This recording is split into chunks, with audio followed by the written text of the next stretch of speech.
हम लोगों को व्रत का भी अर्थ नहीं पता। व्रत को संस्कृत में उपवास कहते हैं। उपवास का अर्थ क्या है? उप यानी नजदीक, वास मतलब रहना। जिस दिन हम भगवान के निकट रहते हैं उसको हम उपवास कहते हैं, उसको हम व्रत कहते हैं। अच्छा, मान लीजिए कोई सुबह से बिल्कुल अन्न जल भी छोड़े हुए है, निर्जल व्रत कर रहा है और भगवान के पास एक माला भी न घुमाए, तो व्रत है? व्रत का अर्थ केवल भूखा रहना नहीं है। व्रत में भूखा रहना सहायक नियम है, मुख्य नियम नहीं है। देखो, दो प्रकार के नियम होते हैं, एक होता है प्रधान नियम, एक होता है सहयोगी नियम। सहयोगी और प्रधान कैसे? अच्छा, मान लीजिए भोजन भी बनाते हैं तो दो लोग होते हैं ना। कौन? एक जो पाक शास्त्री है, दूसरा उसके जो सहयोगी हैं, जो सहयोग कर रहे हैं। अथवा आप पूजन में सुबह देखें तो जो आचार्य जी हैं वह मुख्य नियम है, जो उनके साथ हस्तक क्रिया कर रहे हैं ब्रह्मा हैं वो उप नियम है। ये मान लीजिए, उदाहरण ले लीजिए। तो नियम क्या है? प्रधान नियम क्या है? प्रधान नियम है उस दिन भगवान के निकट रहना, भगवान के मंत्र का जप करना, भगवान का स्मरण करना, भगवान का चिंतन करना और जगत चिंतन को बुद्धि से हटाना, मन से हटाना और भगवान के पास पूरा दिन बिताना। वो है व्रत का मुख्य नियम। अब इस मुख्य नियम की रक्षा के लिए सहायक नियम होते हैं, यानी मुख्य नियम बना रहे इसके लिए सहयोगी नियम होते हैं ना। तो सहयोगी नियम क्या है? सहयोगी नियम है, देखो, व्रत के दिन कम बोलना चाहिए, मित भाषणम। कम क्यों बोलना चाहिए? क्योंकि दिन भर बोलते ही रहोगे। अब दिन भर हम बैठे हैं और जगत प्रपंच की चर्चा कर रहे हैं और कह रहे हैं हमारा व्रत है। कभी इसकी बात कर रहे हैं, कभी उसकी बात कर रहे हैं, इसकी बुराई कर रहे हैं, उसकी बुराई कर रहे हैं और कह रहे हैं हमारा व्रत है। दूसरे की निंदा करने वाले का व्रत खंडित हो जाता है। अब देख लो कितने व्रत किए आज तक। पर निंदा से, पर चर्चा से बचना चाहिए व्रत के दिन किसी के बारे में। इसीलिए मित भाषणम, कम बोलो, हो सके तो मौन रहो। मौन रह के व्रत करना चाहिए। मौन रह के संभव नहीं है तो कम बोलना चाहिए।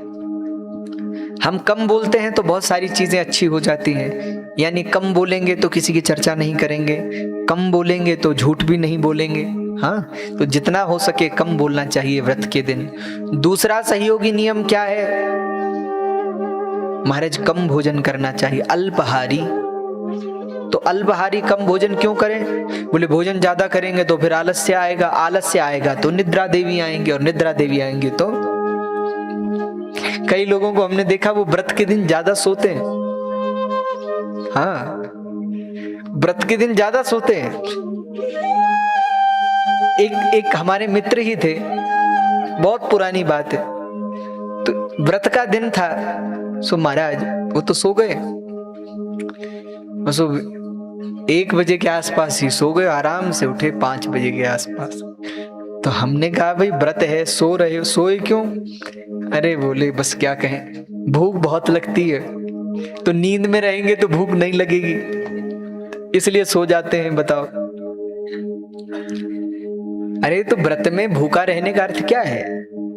व्रत में भोजन इसलिए नहीं किया जाता क्योंकि भोजन से आलस्य होता है, प्रमाद होता है, निद्रा आती है। और भैया उस दिन हमको क्या करना है? भगवान के पास रहना है, भगवान का भजन करना है, पाठ करना है, कीर्तन करना है, जप करना है, स्मरण करना है। और निद्रा देवी बीच बीच में आएंगी तो समस्या होगी, इसलिए भोजन को छोड़ देते हैं। भाई व्रत के दिन हम भोजन नहीं करेंगे। भोजन नहीं करने का मतलब आज हम आलस्य में नहीं जाएंगे, आज दिन भर भगवान का चिंतन करेंगे, भगवान का स्मरण करेंगे। इसलिए कहा कि भोजन मत करो।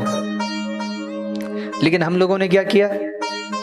व्रत का मतलब क्या समझ लिया? मुख्य नियम क्या बना दिया? भूखा रहना।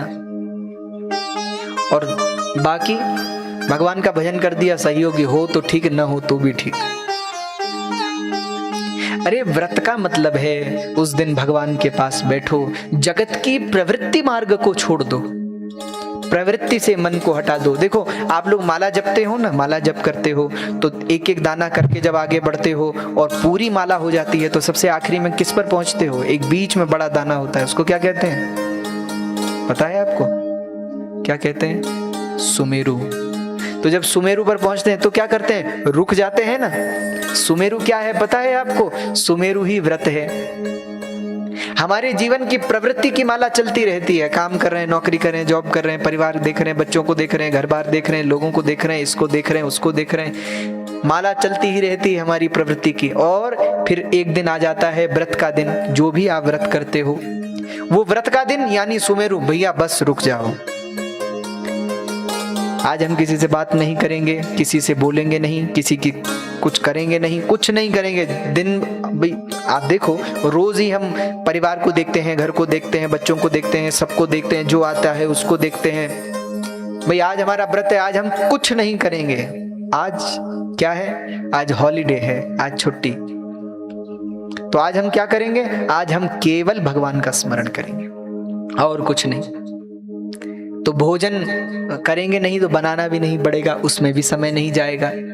तो बनाएंगे नहीं, करेंगे नहीं, कुछ नहीं, केवल भगवान के सामने बैठकर कुछ पाठ करेंगे। पाठ में मन नहीं लगा फिर जप करेंगे, बहुत जप कर लिया उसके बाद कुछ भजन गाएंगे, स्मरण करेंगे, कुछ नहीं तो भगवान की कथा सुनेंगे, लेकिन कुछ और नहीं करेंगे। केवल करेंगे तो भगवान से ही संबंधित कुछ करेंगे। व्रत का अर्थ यह है।